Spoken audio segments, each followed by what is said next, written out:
Should we bring on the headliner? Yeah. Yeah? Is everyone ready? Okay then, let's do it. Well, it's every so often, you have a moment where you're just really glad you get to be part of something, and I think now is one of those moments because we have in our midst a professional, a real master of the art, someone who is really pissed off that I'm saying this kind of stuff because it will wind him up. So ladies and gentlemen, can you please welcome on stage the delectable Sam Chaplin.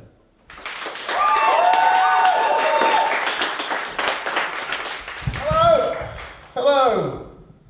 Good. So my dad's side of my family has a history of very severe depression, and my mum's side of my family has a history of often fatal heart disease. So for me, if my heart doesn't kill me, I will. That's the equation there. I love my family, but I think my parents, I think they see me as something of a disappointment, mainly because my older brother, Dr. Chaplin, which admittedly was a bizarre name for them to give a child. He has a PhD, his full name is Dr. Chaplin. It's very confusing, people tell him a lot of jokes. He has a PhD in something called bioinformatics, right, and I don't even know what that means, so I feel like something of a failure. And what I did was I went to university, I studied really hard, I graduated, and I now have a job at the second largest multinational corporation in the world, ladies and gentlemen. Unfortunately, that corporation is Walmart, which owns Asda. I work at Asda, that's what's happened there. I'll explain what my job is at Asda. I work in something called a home shopping centre. It's like a normal Asda. There's no customers, okay? It's just for online orders. And my job, I work in a chiller. So I go in every morning, I get a little electronic list of someone's cold shopping. I put that cold shopping in a basket. I put that basket in a corner. I repeat that process for about 6 hours. Right? And my job title at the moment is Sam Chaplin, Chilled Picker. Chilled Picker. And I do hope being a chilled picker, I may at some point be promoted to a smooth motherfucker.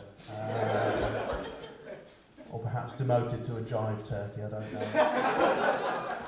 It's performance-based. Well, the good thing about that job is, because my brother, he works in bioinformatics, what I do, I started telling people I work in cryologistics. Sounds very fancy, means you just move cold stuff around, so that's nice. It gets very boring working at this Asda with no customers though. It gets very, very boring, very dull. I have to find ways to keep myself amused, keep myself entertained. So sometimes I'll do things like I'll see the reformed ham. I'll look at the reformed ham. What I'll do is I'll imagine it's a reformed ham. It's actually reformed ham, and that the ham has struggled with addiction its entire life. It's finally turning itself around and making some real steps towards a positive recovery. At which point it'll become cured ham. Very proud of that joke. Made up all the stuff about working at Asda just to logically get to that point. That's not true. Chilled Picker is on my CV now, so if I interview for a proper job, they might say, "Oh, Mr. Chaplin, what did being a chilled picker involve?" And I'll say, "Well, I played funk bass in the 1970s. It's just a little add-on to the earlier joke, but I'm glad you're on board for the ride. Lovely. Has anyone here got a cat? Have you got a cat? No? Yeah, I'm lonely as well. I love my cat. My cat came up to me the other day. Right, my cat came up to me, he looked at me, and he said, "Wah," like that, right? And so I looked back at my cat, and I just said, "Wah," back at him, right? And then we had a 3-minute back and forth conversation. I just repeated what my cat said back at my cat, and he did the same.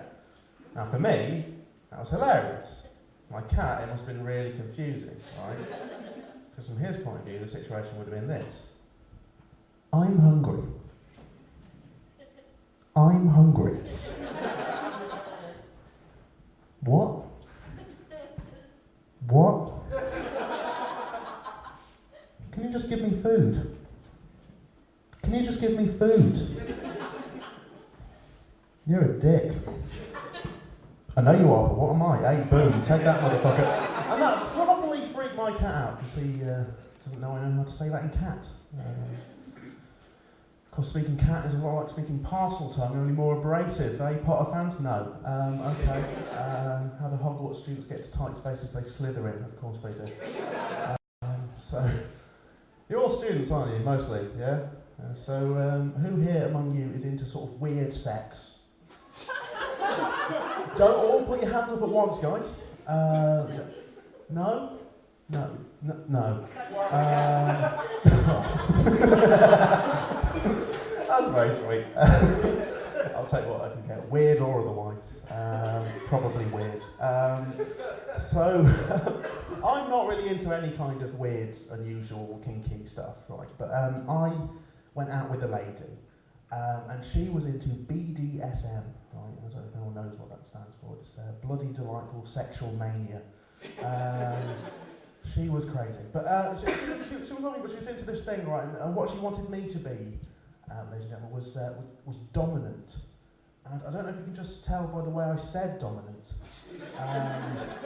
That's not really how this guy rolls. But you know what? I gave it a good British try. One thing she wanted me to do, sort of entry, a beginner level thing, was to sorry, it's a bit coarse, but to spank her on the bum, on the lady bum, and I obliged naturally. So I was doing this, and it was going quite well. And at one point, she said something. Right now, you're going to recoil at this, but I think, gentlemen in the room, you probably realise that this can, in some contexts, be quite sexy, right?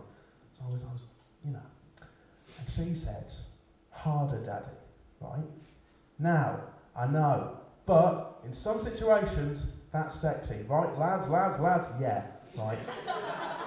But what I was thinking, just shortly after she said this, was the importance of that extra DY, because there's a massive gulf between harder daddy and harder dad.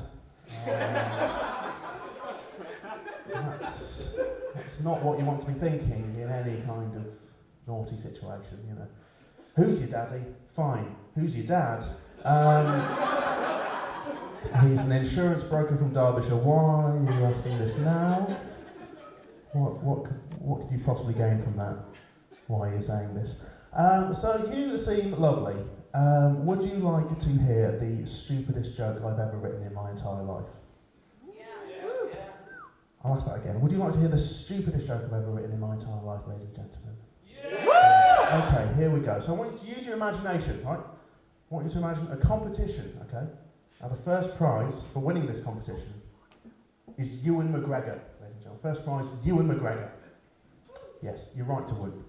Now the second prize, becoming second in this fictional competition, is simply McGregor. You might think, Sam, what is McGregor? Doesn't matter, guys. Okay, so first prize, Ewan McGregor. Second prize, McGregor.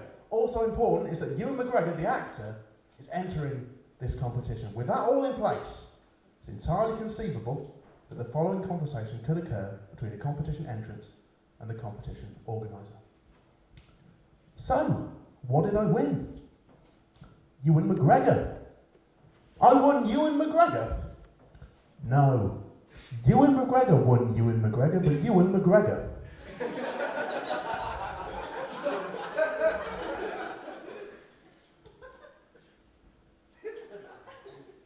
So I didn't win Ewan McGregor. No, Ewan McGregor. Told you it was stupid. Thank you. Now, I just, does anyone here use the internet? Because I do. And I just wanted to tell you something I found on the internet, don't worry. Found a website that generates anagrams. Do we all know what an anagram is? Yeah, well, clearly not. Let me patronise you anyway, right? You go on this website, you put in a word or a couple of words, and it'll rearrange the letters, and it'll give you a new word or new words from those same letters, right? I thought that's quite cool. So I started putting stuff in, and it came up with all sorts of weird, kooky, strange mixes of language, stuff that didn't make sense. I thought that's fine, that's alright. And then things got a bit weird, so I started putting in names of people I knew, and family members and things like that, and things got a bit spooky because I put in my mum's name, which is Catherine Chaplin, right? And that came out in the anagram thing as technical heparin, right? Sounds a bit boring, but what's important to know is that heparin It's a very specific type of blood thinning drug, right, which is very technical in and of itself. But what was weirder was that, as I mentioned at the start, my mum has a history of heart disease, and she was prescribed heparin to thin her blood, right? So I thought, shit, not only can these anagrams generate stupid, crazy, weird mixes of language, they can also tell something about you and about your life and possibly about your future just through rearranging the letters of your name. So obviously I put my name in, which is Sam Chaplin.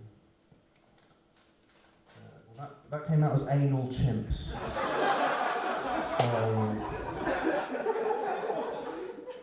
I'll invite you all to make of that what you will. Give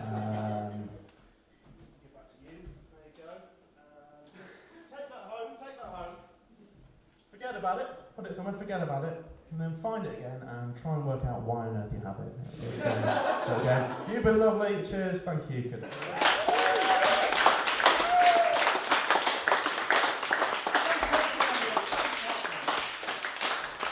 No, honestly, can we have Sam Chaplin again? Come on. Look at all this mess. Who's going to clean this up? I'll tell you who, Muggins here is going to have to clean this up. I'm joking, I ain't going to fucking clean it up.